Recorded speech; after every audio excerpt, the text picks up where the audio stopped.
Écoutez, on y va pour gagner. Donc voilà, quand on y va avec cette mentalité-là, je pense qu'on a déjà fait une partie du travail. Le programme, aujourd'hui, qu'on vous a présenté, tient deux axes principaux pour une ville sûre et bien gérée.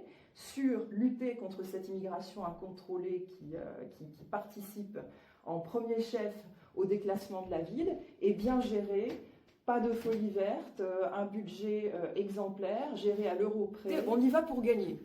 Donc voilà, quand on y va avec cette mentalité-là, je pense qu'on a déjà fait une partie du travail.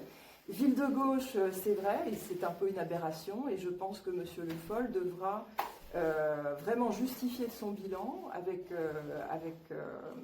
précaution, parce que c'est un bilan qui, en termes d'immigration incontrôlée, d'insécurité, Le Mans se rapproche par tête d'habitant en termes d'insécurité de Nantes, il devra justifier de tout ça, et justifier de ses choix, pour Chronoligne aussi.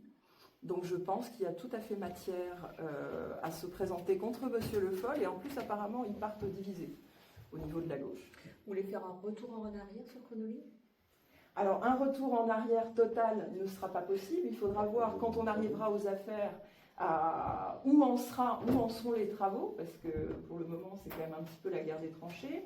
La fin des travaux interviendra bien après les élections municipales, donc il faudra voir où on en est.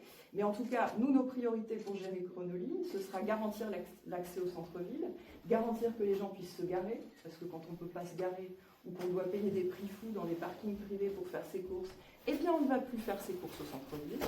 Et donc, tout simplement, les commerces ferment, c'est une des raisons aussi. Et aussi lutter contre les embouteillages, c'est-à-dire passer des rues à sens unique, réduire les bandes de circulation, c'est pas possible.